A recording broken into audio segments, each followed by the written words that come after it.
So over the weekend, we replaced the valve cover gasket because it was leaking and it was mushrooming and all that other good stuff. So we threw a new one in there along with fresh hardware. And while we had stuff torn apart, I went ahead and took this heat blanket off, replaced a missing bolt in the exhaust side of the turbo. And I also put some new thread tape on my turbo oil feed fitting. And along the way, we completely busted a 4AN fitting from Evil Energy. So looks like we'll have to order a new one of them soon. As of right now, without that fitting, this Jeep can't even run because there's going to be oil shooting everywhere out of this hose. So once we get a new one of those in, I'm hoping I have radials on the back. We'll have them mounted on my Jegs wheels.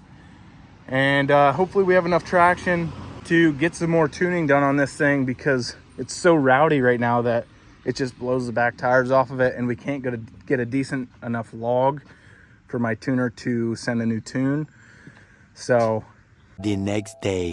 All right, guys, so we got an oil leak somewhere, and it only happens when I shut the Jeep off. So we're gonna start it. Don't ask me what that's about. Anyhow, as you can see, there's some droplets of oil right there and right there, but nothing too bad, right? They're still leaking from the last time I shut it down. I got some blow by as well, apparently. Now let's turn it off and just get under here quick, because it comes.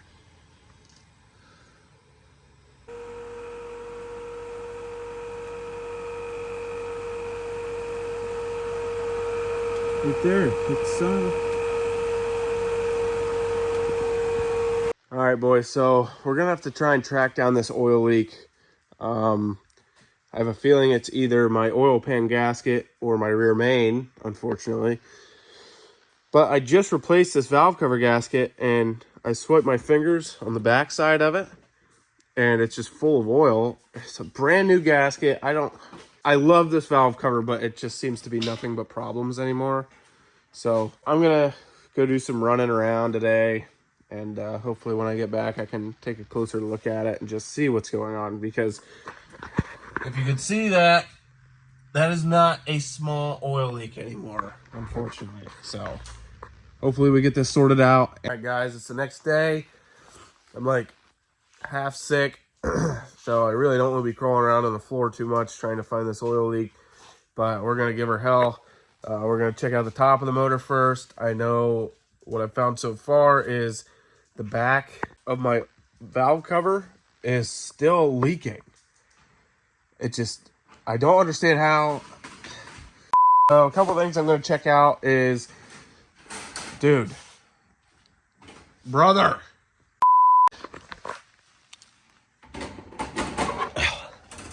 just ask, man.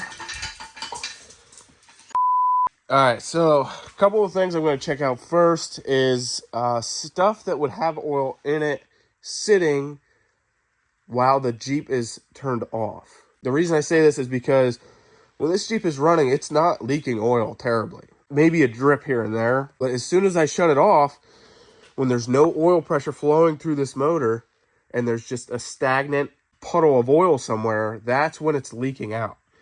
So stuff like that would be my oil filter, the oil filter adapter, my turbo feed line. I know that's not leaking.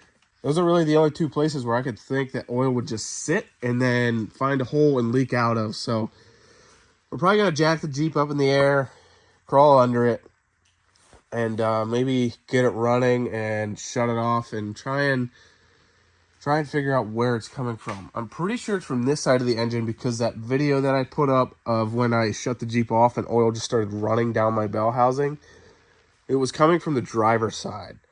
All right, we got the Jeep jacked up in the air.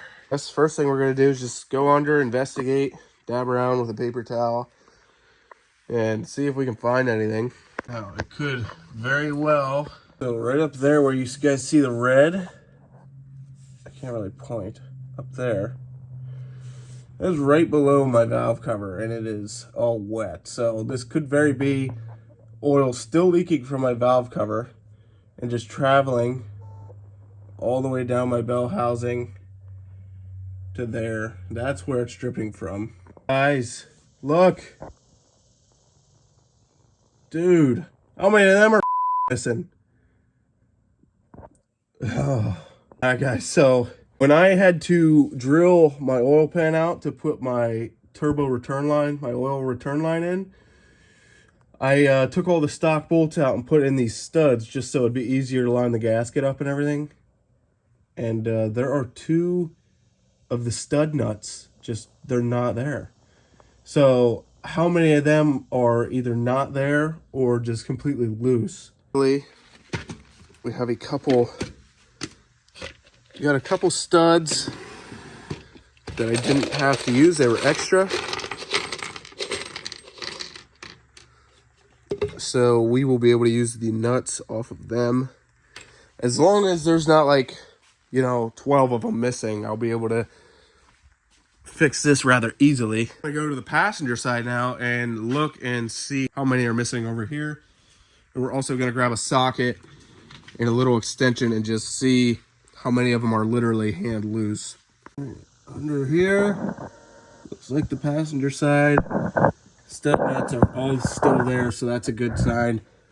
So let's get these 2 replaced and tighten the rest up, and hopefully that solves the insane oil leak issue I've been having. Got our new stud nuts up there.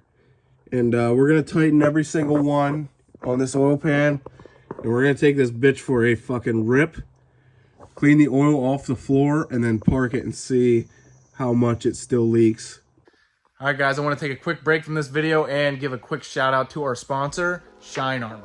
Shine Armor offers this graphene ceramic spray. It's a highly concentrated, simple to use DIY ceramic coating that is ready to go right out of the box. It is perfect on its own or as an added layer of protection to your current ceramic coating. This graphene ceramic spray has extremely powerful hydrophobic properties that deeply enhance the shine on your vehicle, and it's an easy spray and wipe process that you've come to expect from Shine Armor.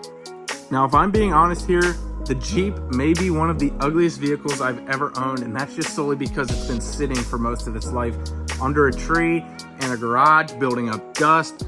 And we've got the hood stack that is just blowing soot all over this thing's paint. All right, so what we're gonna do is we're gonna spray this roof with some of this Shine Armor just to show you how well it does at reviving your old dusty, crusty paint, as well as how well it protects it compared to some of the other leading detailing products in the industry. So all you gotta do is take a clean microfiber towel and just spray it down with Shine Armor's graphene ceramic spray. And what I should do here is clean this before I apply it, but we're just gonna go all in and just clean this side of the masking tape. All right, so we got the graphene ceramic spray from Shine Armor sprayed over here. Now let's clean this side with a leading competitor ceramic spray and see how it matches up.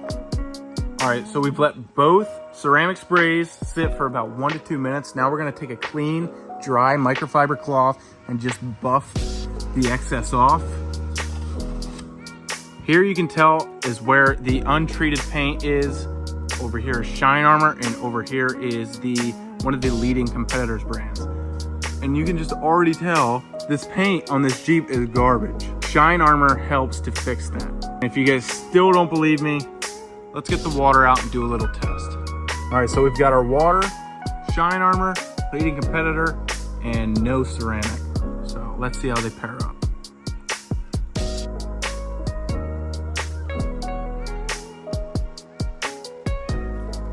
You guys believe me yet?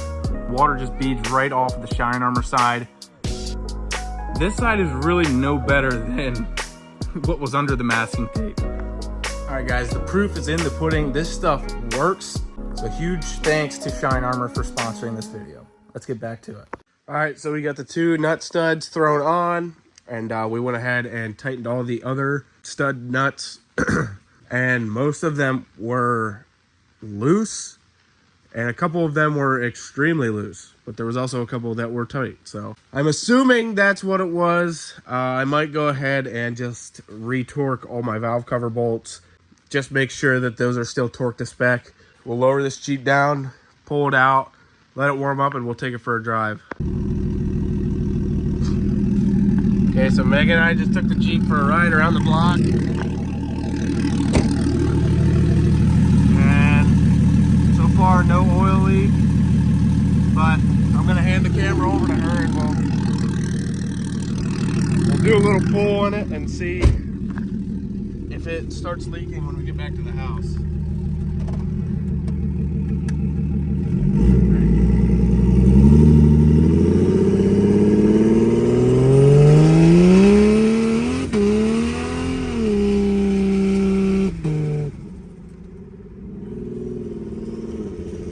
Spun the tires that whole time. This is why I can't tune the Jeep right now, because it just blows the tires off. So until we get like some thick radials or something, we won't be able to tune it anymore.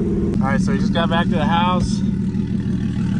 Parked on a nice clean piece of sidewalk. Oh, we got a couple drops. Okay, go ahead and shut it off.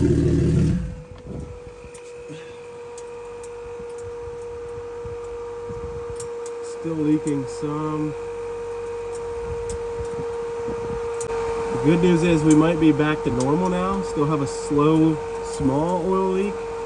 I cleaned that off before we left, and it's still dry, so it is a good sign. But I will take that pile of oil over those piles of oil any day.